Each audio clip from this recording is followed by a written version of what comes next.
My name is Claudia West. I'm the Ecological Sales Manager for North Creek Nurseries. I'm also a landscape designer, an author, and a speaker, and a plant nerd. I'm really loving plants. So my journey for the world of plants goes back a long time. I was raised in a plant nursery in Germany. So I was raised in a greenhouse, propagating plants, sticking cuttings, sowing seed, grafting plants, but also dividing them, taking divisions from the field.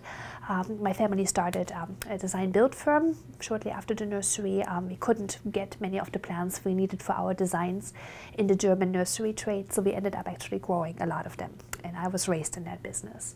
So I've a deep love for growing plants, but also designing with plants, observing how they behave in planting, and managing that behavior so that planting continues to look really beautiful.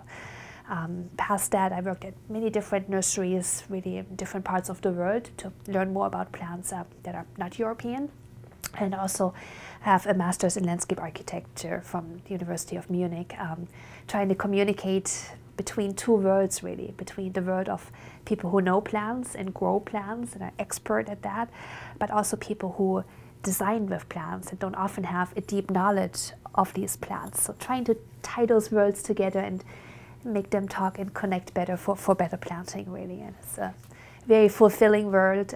It's very diverse and a lot of fun. The fact that I'm really unhappy with what I'm seeing, what the plantings that are happening in the United States and Europe too right now. I just see that there are not enough plants and not enough of the right plants in our gardens right now. I think that our landscapes are chronically undervegetated, and that is a huge problem. We are developing, huge industrial areas and housing developments at a rapid speed in this country, and natural places that in the past balanced the effects of urbanization are disappearing at an alarming rate. So for me, there's not enough green left to balance the effects we have on the planet.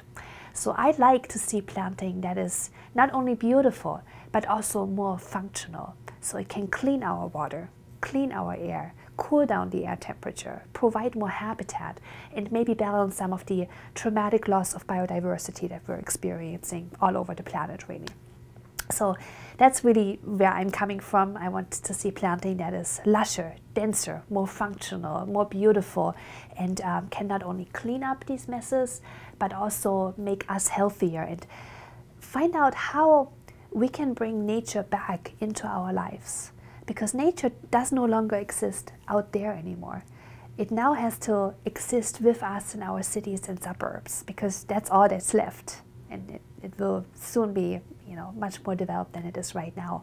So I'm really looking for solutions, how to bring these elements of nature back so that we can experience them and don't have to drive for hours to go hiking in a national park, or hours on a train to go up see the High Line. But we need more of these functional and gorgeous plantings right there in our shopping centers, in our front yards, the schools where we send our children. I think that's where we need to do a lot of work, and that's what drives me personally. Even people who have lived in cities their entire life, when they experience plants or gardening, maybe for the first time in their life, it still deeply resonates with them. It's us, it's who we are, it's where we come from. We're starting to respect that deep acceptance of certain aesthetics more now, and are trying to meet halfway between what plants need, diversity we need, naturalness we need, and what people naturally perceive as beautiful. And that's exactly the hybrid system where design plant communities are showing a solution. And the wonderful thing is that design plant communities have been around for a really long time. But we're finally now at a point internationally where that method, that technology of how to do this is refined enough and good enough to be a true alternative to traditional planting design.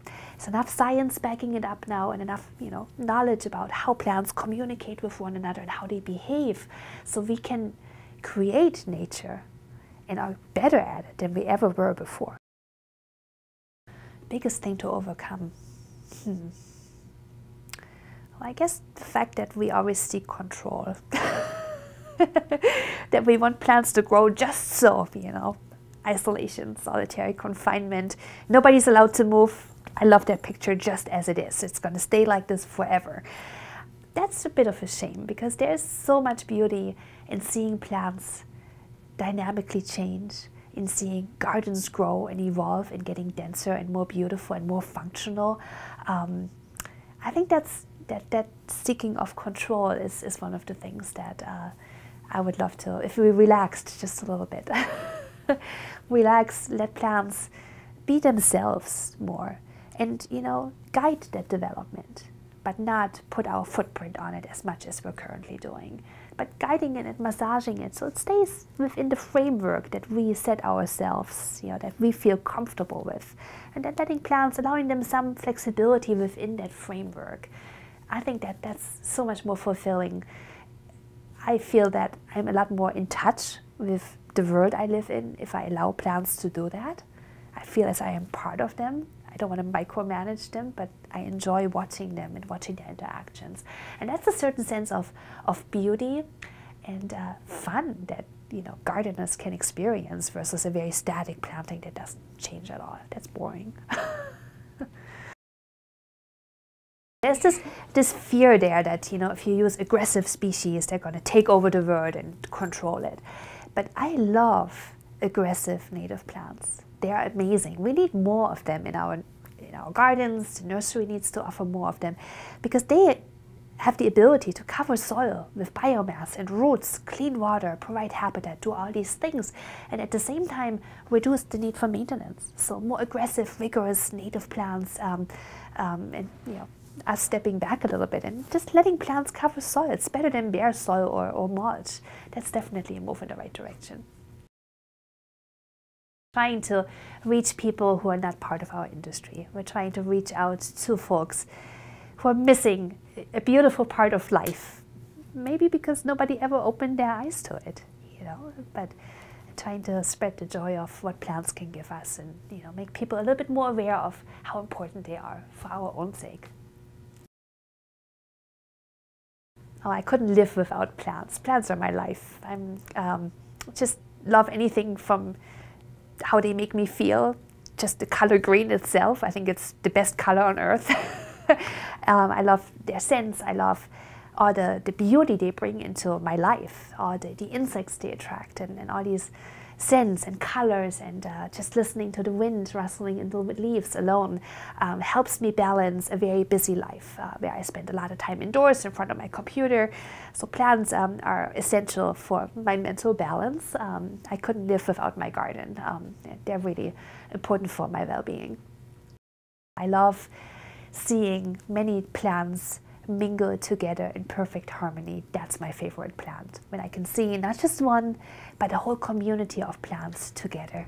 That's a special moment. When you see that happening either in the wild or in a design plant community, that is really powerful. So for me, the focus is not so much on an individual plant, but more on that community, like people, being social, how they work together. That's beautiful.